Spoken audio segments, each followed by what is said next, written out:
سنی اتحاد کونسل کی مخصوص نشستوں سے متعلق درخواست پر فیصلہ محفوظ۔ چیف جسٹس پاکستان کی سربراہی میں فل کورٹ نے سنی اتحاد کونسل کی مخصوص نشستوں سے متعلق کیس کی سماعت کی، جس سلسلے میں سنی اتحاد کونسل کے وکلاء نے دلائل دیے۔ دوران سماعت جسٹس جمال نے سوال کیا کہ ایک ہی پارٹی سے ڈکلیریشن اور کاغذات نامزدگی والا کیا آزاد امیدوار ہوگا؟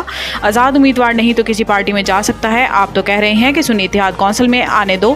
اس پر وکیل فیصل صدیقی نے کہا کہ اگر کوئی آزاد امیدوار میری پارٹی میں شامل ہو رہا ہے تو کیوں منع کروں گا؟ اس پر جسٹس عرفان سعادت نے کہا کہ آپ کی پارٹی کو تو بونس مل گیا، الیکشن میں حصہ لیا، نہ سیٹ جیتی۔ جنہوں نے الیکشن جیتا انہوں نے آپ کی پارٹی میں شمولیت اختیار کر لی۔ الیکشن کمیشن نے حقائق لکھے ہیں۔ بعد ازاں سنی اتحاد کونسل کی مخصوص نشستوں سے متعلق کیس کی سماعت مکمل ہونے کے بعد عدالت نے فیصلہ محفوظ کر لیا۔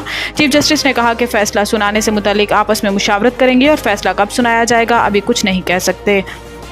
حکومت نے 200 یونٹ والے صارفین کے لیے بجلی کی قیمت بڑھانے کا فیصلہ واپس لے لیا۔ وفاقی کابینہ نے 200 یونٹ والے صارفین کے لیے بجلی کی قیمت میں اضافہ واپس لینے کی منظوری دے دی۔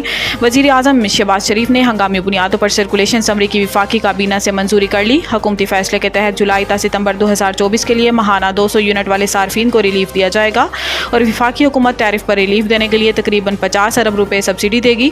ذرائع کے مطابق ماہانہ 50 یونٹ والے لائف لائن صارفین کے لیے فی یونٹ ٹیرف 3.95 روپے برقرار رکھا گا اور ماہانہ 51 سے 100 یونٹ تک لائف لائن صارفین کے لیے فی یونٹ ٹیرف 7.74 روپے برقرار رہے گا۔ ذرائع کا کہنا ہے کہ وزیر اعظم آج خود اس پیکیج کا اعلان کریں گے۔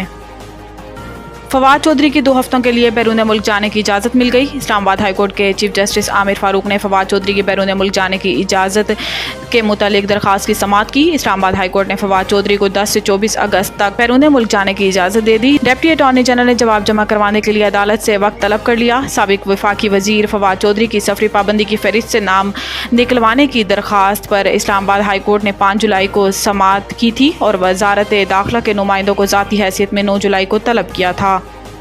حکومت نے ISI کو شہریوں کو فون کال سننے ٹریس کرنے کی اجازت دے دی۔ ISI کو شہریوں کی فون کال کے ساتھ ساتھ میسیجز میں مداخلت یا ٹریس کرنے کا بھی اختیار ہوگا۔ کابینہ نے فیصلے کی سمری کی منظوری سرکولیشن کے ذریعے دے دی۔ سمری کے مطابق فیصلہ قومی سلامتی کے مفاد میں کسی جرم کے خدشے کے پیش نظر کیا گیا ہے۔ کابینہ کے فیصلے میں کہا گیا ہے کہ ایجنسی کے نامزد کیے گئے افسر کو فون کال میں مداخلت یا اس کو ٹریس کرنے کا اختیار ہوگا۔ ایجنسی اس کام کے لیے گریڈ 18 سے کم کے افسر کو تعینات نہیں کر سکے گی۔ کابینہ نے نامزدگی کا اختیار پاکستان ٹیلی کمیونیکیشن ایکٹ 1996 کے سیکشن 54 کے تحت دیا۔